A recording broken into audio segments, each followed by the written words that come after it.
नमस्कार बच्चों, द्रोणा इंस्टीट्यूट में एक बार आपका फिर से बहुत बहुत स्वागत है। बच्चों, हमारी जो जीएस की संविधान की या करंट की श्रृंखलाएं चल रही हैं वो तो अनवरत जारी हैं। साथ में थोड़ा थोड़ा हिंदी को भी लेते हुए चलते हैं क्योंकि हिंदी की बच्चों में मांग आ रही है। अच्छा, कुछ बच्चे कहते हैं कि सर हमारे पास नोटिफिकेशन नहीं आता है, तो ऐसा कीजिए कि आपका जो ऑल वाला जो बटन होता है उसको आप ऐसा टच करेंगे, उसको ऐसा ऑल वाले विकल्प को टच करेंगे तो आपके पास सारे जितने भी वीडियो हैं उनका नोटिफिकेशन आने लगेगा, है ना। तो सीधे आ जाइए टॉपिक पर। बच्चों, आज का टॉपिक है श्रृंगार रस। इससे पहले हिंदी के टॉपिक में हम आपको विभाव, अनुभाव, संचारी भाव के बारे में सब कुछ बता चुके हैं। तो आज का टॉपिक है श्रृंगार रस। और बच्चा, श्रृंगार रस को ऐसे मान लीजिए, इसको रस राज कहते हैं। यानी सब रसों में अगर कोई श्रेष्ठ है तो रसराज है। कैसे कह सकते हैं? क्योंकि रसराज श्रेष्ठ है। पहली बात तो आपको बच्चों ये पता होनी चाहिए कि ऐसा कहा किसने है। तो एक विद्वान हुए हैं मतीराम। मतीराम ने इसको, मेरे प्यारे बच्चों, श्रृंगार रस को रसराज कहा है। क्यों? क्योंकि दुनिया देखिए, दुनिया चलती ही श्रृंगार की बदौलत है। दुनिया श्रृंगार से ही चल रही है। सृष्टि किससे बढ़ रही? प्रेम से बढ़ रही है। और प्रेम मतलब श्रृंगार, क्योंकि आप लोग जानते हैं बच्चों, श्रृंगार रस का स्थायी भाव क्या होता है? रति या प्रेम होता है। देखिए, श्रृंगार रस का स्थायी भाव अगर कभी पूछे आपसे क्या है, तो वैसे हमने पिछले वीडियो में सारे भाव बताए थे ना। तो इसका स्थायी भाव रति होता है, या इसको क्या कहते हैं? रति या प्रेम होता है। अब श्रृंगार कैसे? श्रृंगार में होता क्या है मेरे बच्चों? श्रृंगार मतलब प्रेम है, रति है, मिलन है। इसमें एक नायक होता है, एक नायक होता है, एक नायिका होती है, और उनके बीच का प्रेम दिखाया जाता है। एक बात याद रखना कि श्रृंगार का मतलब सदैव मिलन नहीं होता है। प्रेम जो है वो सदैव मिलन में नहीं होता है। कभी कभी मेरे बच्चों प्रेम अलग होने में ज़्यादा होता है। सोच के देखिए, एक तड़प ज़्यादा कब रहती है प्रेम की? प्रेम की जो तड़प है वो सबसे ज़्यादा तब होती है जब नायक और नायिका अर्थात दो प्रेम करने वाले एक दूसरे से अलग रहते हैं, है ना। तो हम कुछ टेक्निकल पॉइंट इसके देखते हैं कि श्रृंगार रस में सबसे पहली बात हम देखेंगे बच्चों कि आश्रय कौन है। हमने आपको जब पिछला वीडियो पढ़ाया है तो उसमें बताया है कि आश्रय मतलब क्या है, कि जिनके अंदर स्थायी भाव पैदा होता है वो क्या होते हैं? आश्रय। जिन्होंने पिछला नहीं देखा देख लीजिए। और हम यहाँ भी बता देते हैं कि आश्रय कौन होते हैं? जिनके अंदर स्थायी भाव पैदा हो, यानी रति या प्रेम का भाव जिसके अंदर पैदा हो। तो प्रेम का भाव तो नायक और नायिका के अंदर पैदा होता है ना। तो कौन हो गया आश्रय? नायक व नायिका, है ना। दोनों जो है क्या हो गए बच्चों? आश्रय हो गया। डिपेंड करता है कि दोनों को प्रेम हुआ है तो दोनों आश्रय हो गए, और एक को हुआ है तो एक आश्रय हो गया, है ना। तो आश्रय। इसके बाद विषय क्या होता है? विषय, तो विषय इनके बीच का वही मिलन होता है। विषय या तो मिलन होता है, या कभी कभी इनके बीच का जो विषय है वो बदल जाता है। जब वियोग पड़ते हैं तो जुदाई भी हो जाता है ना। जुदाई में भी बच्चों बड़ा प्रेम है। अब विषय के बाद देखिए मेरे बच्चों कि इसका विभाव क्या होता है ना।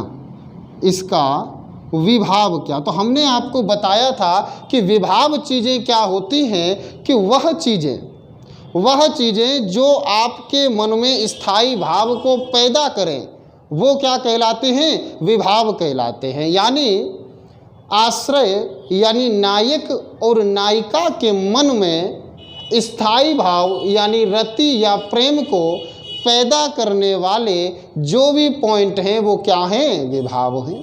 लेकिन विभाव के बारे में ये जो है विषय और आश्रय दोनों में बताया जा चुका है, इसलिए अलग से बताने की आवश्यकता मेरे बच्चों नहीं होती है ना। तो विषय आप जान गए, क्या मिलन होगा या जुदाई होगी।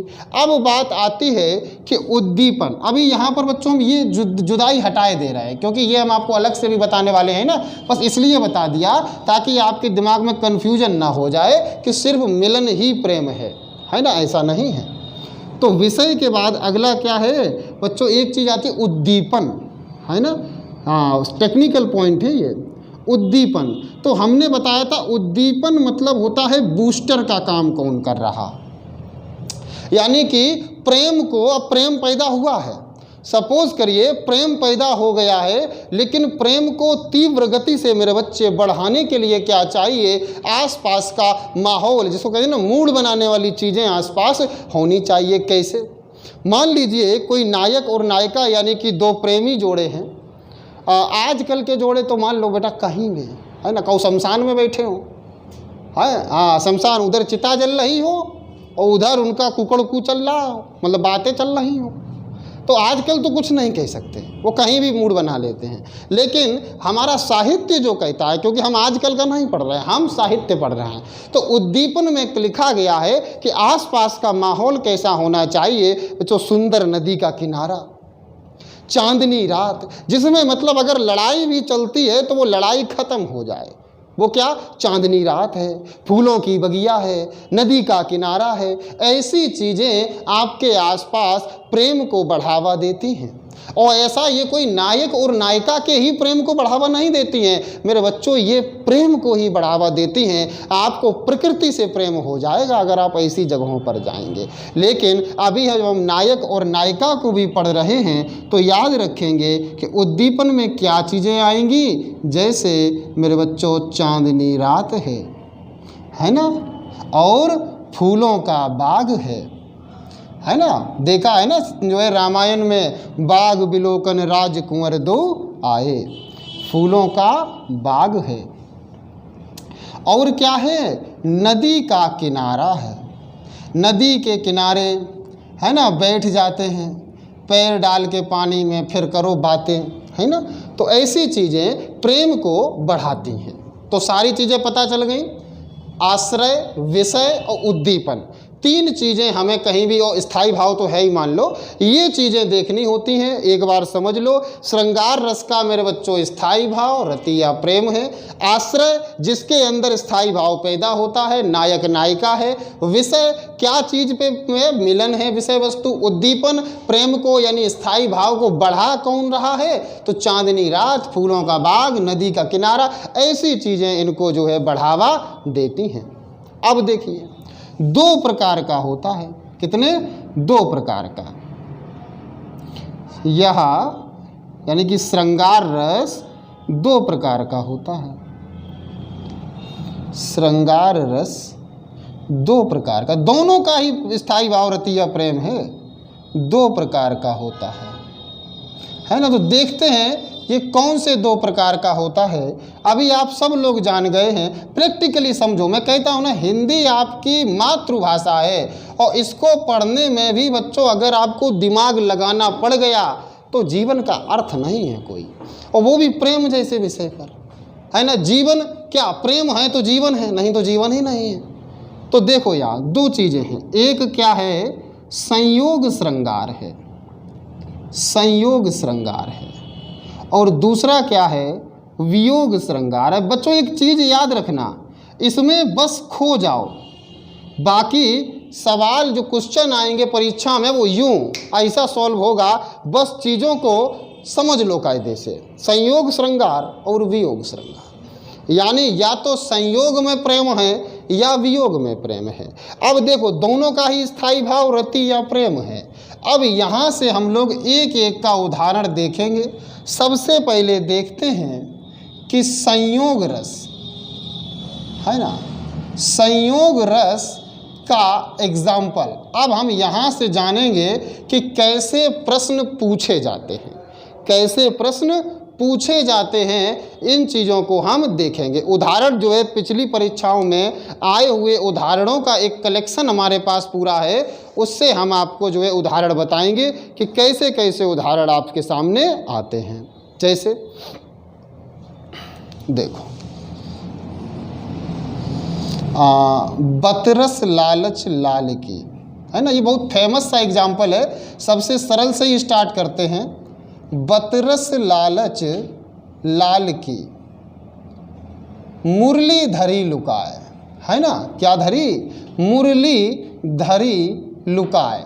लुकाए मतलब बच्चा क्या होती है, छुपा ली, है ना। क्या हुआ कि बतरस लालच लाल की, मुरली धरी लुकाए। अब क्या कर रहे हैं कि सौंह करे और भौहनी हंसे, सौंह करे भौहनी हंसे और दैन के नटी जाए, दैन के नटी जाए। समझो कहानी, समझो कि बतरस लालच लाल की, जो कान्हा है बच्चों, कान्हा की बातें बड़ी मीठी हैं, तो उनसे बातें करने के लिए आप भी ऐसा करते हैं ना कि किसी बच्चे से जो है बात करने के लिए, लेकिन यहाँ वो बच्चे की कहानी नहीं है, वो कहानी जो है कृष्ण और गोपी की है। तो गोपी चाहती हैं कि कृष्ण हमसे बात करें, तो इसके लिए कृष्ण तो अपना वही बाग में बैठा बंसी बजा रहे हैं, तो उनकी बांसुरी जो है वो चुरा ली। अब वो पूछ रहे हैं, ढूंढ रहे हैं कि मेरी बांसुरी किसी ने ली है, तो गोपियाँ कह रही नहीं, हमने तो नहीं ली है। तो वो कह रहे अच्छा कसम खाओ, तो लिखा है क्या कर रही, सोह करें, कसम खा रही हैं, हमने नहीं ली है। लेकिन पता कैसे चल रहा है, भौहनी हंसे, लेकिन उनकी आंखों में वो जो नटखटपन दिख रहा है, उनकी आंखों में जो चीज़ें दिख रही हैं, तो उससे पता चल रहा कि है तो इनके ही पास। और दे नहीं रही हैं, क्या कर रही हैं, कसमें खा रही हैं, है ना, और मतलब कुछ भी कर रही हैं, लेकिन कैसे, तो यहाँ क्या है, प्रेम है। वो क्यों ये सब कर रही हैं, क्योंकि वो कृष्ण से मेरे बच्चों बड़ा प्रेम करती हैं। तो ये तो एक अच्छा एग्जाम्पल है, इसमें पूछ लेता है। अब देखो प्रश्न क्या बनेगा, आश्रय कौन है, गोपियाँ। किसके अंदर स्थायी भाव पैदा हो रहा है, गोपियों के अंदर हो रहा है। दूसरी चीज, विषय क्या है, भाई कृष्ण से मिलन है। उद्दीपन क्या है, मुरली जो है जो चुरा ली है, या जो है सोह कर रही हैं, बहों में हंस रही हैं, ये सब क्या है, प्रेम को बढ़ावा दे रहे हैं। तो इस प्रकार से ये चीज़ विभाव, गलती हुआ, विभाव, ये चीज़ विभाव में आती है। प्रेम को प्रकट कैसे कर रही हैं, जैसे कसमें खा रही हैं या भौं में हंस रही हैं, ये सब जो है किस में आता है, अनुभाव के अंतर्गत आता है कि कैसे जो है वो अपने प्रेम को जाहिर कर रही हैं, है ना। चलो ये आंसर, ये एग्जाम्पल क्लियर हो गया, इसको जो है हटा देते हैं। ठीक है, इसका आप चाहो तो एक स्क्रीनशॉट ले लो और इसके बाद इसको हटा देते हैं। इसको जो है बच्चों अब हटा देते हैं, और हटाने के बाद तुरंत एक दो एग्जाम्पल और सटापट जानते हैं, क्योंकि आपसे एग्जाम्पल ही ज़्यादा पूछे जाते हैं परीक्षा में कि बताओ इसमें क्या क्या है ना। देखो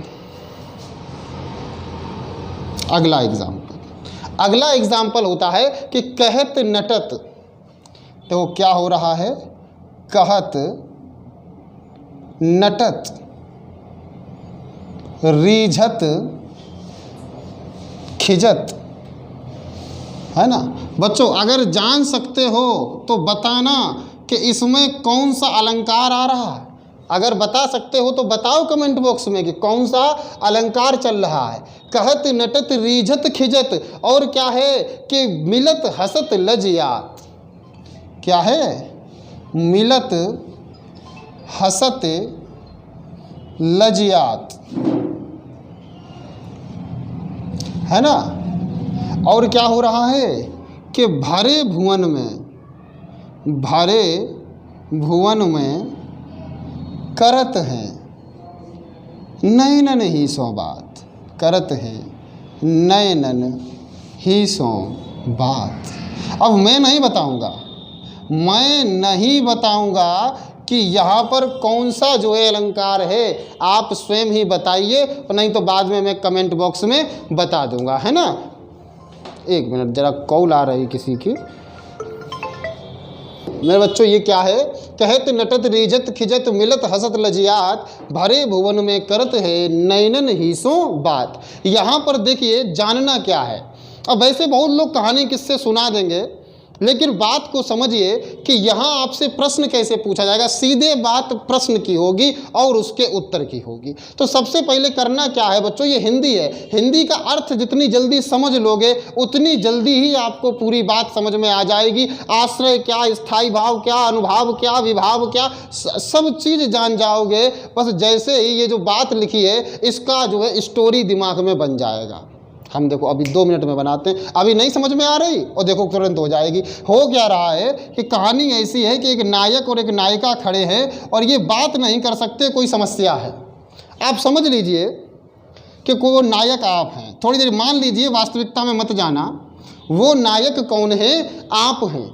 और मान लीजिए कि आपका जो है किसी भी मिस्टर एक्स के साथ, मतलब मिस एक्स के साथ आपका बच्चा प्रेम प्रसंग है। सिर्फ मानना है क्योंकि श्रृंगार पढ़ रहे हैं, वास्तविकता में मत जाना, है ना। प्रेम चल रहा है। अब ये किस्मत से क्या है कि आपकी पड़ोसी भी हैं, आपके ये पड़ोसी हैं और मान लीजिए आपका इनसे प्रेम है। अब हुआ क्या कि आपसे इनका जो है कुछ भी प्रॉमिस था जो कि टूट चुका है, नहीं हो पाया, तो इस बात को लेके ये बहुत नाराज़ हैं। अब हो क्या रहा कि ये आपके घर पे आई हैं और आप जो है इनके सामने खड़े हैं, सबके सामने। बच्चा बात तो नहीं करने लगे, काहे आई काहे नहीं थे, या कुछ भी फ़ोन काहे नहीं उठा रही हो, कुछ भी ऐसा। तो इसके लिए क्या होगा कि आप जो है आँखों में ही पूछ पाएंगे ना कि काहे नहीं फ़ोन उठाया था, है ना। तो अब जवाब क्या रहेगा, आँखों में ही जवाब भी आएगा, नहीं उठाएंगे क्या कर लोगे, समझ रहे ना बात। अब देखो एक एक पॉइंट देखो, कहत नटत रीझत खिजत, और फिर सौरी भी आंखों में ही चल जाता है, नहीं हो पाया भाई। फिर मिलत हंसत, हंस भी दिया, क्यों भाई सौरी हो गया तो हंस दिया। और फिर क्या हुआ, थोड़ी सी शर्म भी आ गई, किसी ने देख लिया, है ना। ये सब क्यों हो रहा है, भरे भुवन में करत हैं नैनन, मतलब पता भी नहीं चला मम्मी किचन से दही लेके ही आ रही हैं कि वो बिटिया दही लेने आई है, इतने में बिटिया जो है लड़के को पूरा कांड करके चली गई। तो प्रेम है, बात नहीं हुई, किसी ने जाना नहीं, लेकिन पूरा काम हो गया। अब ऐसे ही देख लीजिए कई एक जो है किस्से, ये किस्सा मैंने इसलिए जोड़ा यहाँ क्योंकि इसको सबसे ज़्यादा प्रैक्टिकली आप समझ सकते हैं। अब इसमें बताओ कि आश्रय कौन है, आप हैं, प्रेम का भाव आपके अंदर पैदा हो रहा, नायक आप हैं। विषय वस्तु क्या है कि वो नाराज है, आप मना रहे हैं, विषय वस्तु हो गया। अब इसमें विभाव क्या है, तो विभाव तो यही होता है, आश्रय, है ना, आश्रय और विषय। अब इसके बाद अनुभाव क्या है, अनुभाव वही है इस्माइल, अनुभाव है, आँखों में हंसना अनुभाव है। क्योंकि अनुभाव क्या होता है कि जब नायक या नायिका के मन में स्थायी भाव पैदा हो जाए तो वो उन स्थायी भावों से जो प्रतिक्रियाएं जो है प्रदर्शित करे, वही क्या कहलाते हैं मेरे बच्चों, अनुभाव कहलाते हैं। तो वो हो गया क्लियर, आश्रय पता चल गया, आश्रय और आपका जो है सारी चीज़ें पता चल गई, आश्रय क्या है, विभाव क्या है, अनुभाव क्या है, उद्दीपन क्या है, सब क्लियर हो गया, है ना। एक एक चीज़ क्लियर हो गई, कुछ बचा हो तो बताओ। तो इस तरीके से अगर आपसे ये ब्लाइंड परीक्षा में दे दी जाए और पूछा जाए कि बताओ इसमें आश्रय क्या, नायक नायिका, बताओ भैया इसमें उद्दीपन क्या। अब भैया घर में क्या उद्दीपन मिलेगा, कुछ नहीं मिलेगा, बस यही है कि शांति है, ये भी एक तरह का उद्दीपन है, ठीक है ना। अब इसके बाद पूछ दिया जाए कि बताओ यहाँ पर अनुभाव क्या है, ज़्यादातर यहाँ अगर पूछा जाएगा तो अनुभाव पूछा जाएगा। और अनुभाव क्या होगा, रीजत खिजत, और क्या है, रीजत खिसत हसत लजियात, ये क्या है, ये सारे के सारी वो प्रतिक्रियाएं जो प्रदर्शित कर रही नायिका, ये सब उसके क्या है मेरे बच्चों, अनुभाव है। बोलो बात दिमाग में गई कि नहीं गई, श्रृंगार समझ में आया। अब इसी में तुरंत जान लेते हैं कि वियोग श्रृंगार क्या होता है। अच्छा एक एग्जाम्पल और इसका है, उसे और जान लेते हैं, है ना। इसे जरा तुरंत यहाँ से रफ कर देते हैं,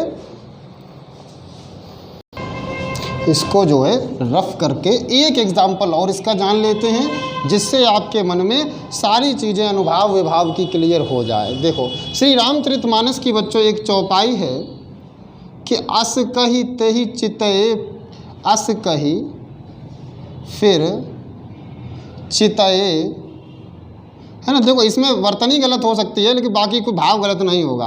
अस कही फिर चितये तेहि ओरा, तेहि ओरा, और क्या हुआ, सीय मुख शशि भये नयन चकोरा, नयन चकोरा। तो क्या कह रहे हैं कि राम ने कहा कुछ भी, उसके बाद अस कही, यानी ऐसा कहकर, फिर तब राम ने क्या किया, ऐसा कहकर राम जी ने चितएत ही ओरा, फिर राम ने उस ओर देखा। उस ओर क्या किया, देखा। तो देखने पर क्या होता है कि सिय मुख शशि, कंडीशन क्या बन गई है, बड़ी ही भयंकर बन गई है। सिय मुख शशि, ऐसा लग रहा है कि जैसे सीता जी का जो मुख है वो चंद्रमा है। क्या है बच्चों, चंद्रमा है। और भय नयन चकोरा, यानी कि जो राम जी के नयन हैं वो चकोर, चकोर एक पंछी होता है। चकोर क्या होता है, पंछी होता है। और इसकी बच्चों खास बात क्या है कि जब तक आसमानों में चांद रहता है ये एकटक चांद को ही देखता रहता है, नज़र नहीं हटाता है। और यही जो है कई बार प्रेमी करता है कि वो अपनी प्रेमिका को देखता ही रहता है, देखता ही रहता है। और ऐसा ही राम जी भी करना है, क्योंकि राम जी भी क्या हैं, श्री रामचरितमानस के नायक हैं। और नायिका कौन है, जो है सीता जी नायिका है। तो वो क्या ऐसा लग रहा है कि सिय मुख शशि, ऐसा लग रहा है कि सीता जी का मुख चंद्रमा है और राम जी के नयन क्या है, चकोर हैं। बच्चों प्रेम की इससे बड़ी परिभाषा और क्या बताऊं। तो यहाँ आश्रय कौन, सीता जी राम जी, है ना। और अनुभाव क्या, एक टक देखना, अनुभाव क्या प्रदर्शित कर रहे हैं, एक टक देखना यहाँ अनुभाव है। और स्थायी भाव तो रति या प्रेम ही है। याद रख लेना, ये चीज़ें इसमें पूछी जा सकती हैं कि अस कई फिर चितएत ही ओरा और सिय मुख शशि भय नयन चकोरा। आगे देखते हैं इसी का दूसरा पार्ट, वियोग श्रृंगार क्या है। बच्चों देखो, इसमें आपको आनंद आया होगा, प्रेम की बात है। लेकिन जो यहाँ है यहाँ भी प्रेम की ही बात है। वियोग श्रृंगार, ये कहते हैं ना कि इसमें हंसना भी होगा, इसमें रोना भी होगा, है ना। हाँ, तो हंसने वाली बात तो हो गई, अब रोने वाली है वियोग श्रृंगार। इसमें बच्चों कभी नायक और कभी नायिका, मतलब घमासान रोते हैं। और क्यों रोते हैं, वही मेरे पिया गए रंगून, वहाँ से किया है टेलीफोन, तुम्हारी याद सताती है। एक ही रोने की वजह होती है, क्या कि तुम्हारी, अब तो मान लो तमाम चीज़ें हैं भैया, व्हाट्सएप है, वीडियो कॉल है, बहुत चीज़ें हैं, लेकिन जो है तब भी डिस्टेंस जो क्रिएट होता है वो दिक्कत में देता है। अभी तो ये चीज़ें इन चीज़ों को थोड़ा आसान बना देती हैं। सोच के देखिए उस नायिका की हालत जिसका पति युद्ध में गया है, न जाने जीवित है न जाने मर गया है। अब वो घर पे बैठी जिस वियोग का अनुभव करेगी, उनकी कहानी असल में वियोग श्रृंगार है। तो यहाँ पर वियोग श्रृंगार का भी मेरे बच्चों स्थायी भाव तो वही रहेगा। स्थायी भाव तो मैंने बताया क्या रहता, रति या प्रेम ही रहता है। बदलेगा क्या, बदलेगा सिर्फ उद्दीपन। क्या बदलेगा, उद्दीपन। यहाँ उद्दीपन बदल जाता। माहौल कैसी चीज़ें बनाती हैं, सावन, सावन माहौल बनाता है। मतलब कहते हैं ना कि सावन में पिया की याद है, याद पिया की आने लगी भीगी भीगी रातों में। तो ऐसी भीगी भीगी रातों में ही ज़्यादा, जो भी मिलन के समय है उनमें ही नायिका को नायक की ज़्यादा याद आएगी। तो सावन है, उद्दीपन का काम सावन करता है। पतझड़ है ना, पतझड़ मौसम जो आते हैं इनमें बड़ी जो है, आप देखो कभी ऐसे दिखाया जाता प्रेमिका जा रही, पीछे दुपट्टा उड़ता जा रहा, फूल वूल पड़े हैं, ऐसा लग रहा किसी के इंतज़ार में है। तो इस तरह की चीज़ें हैं, सावन है, पतझड़ है, रात है ना। तो जो है ऐसी चीज़ें परेशान करती हैं, है ना। दिन तो कट जाते हैं लेकिन कटती नहीं, ऐसा कुछ बहुत सारे गाने हैं, आप समय समय पर सुनते रहते हैं। तो ऐसी चीज़ें उद्दीपन का कार्य करती हैं। अब इसमें जो अनुभाव होते हैं वो देखो कैसे होते हैं। अनुभाव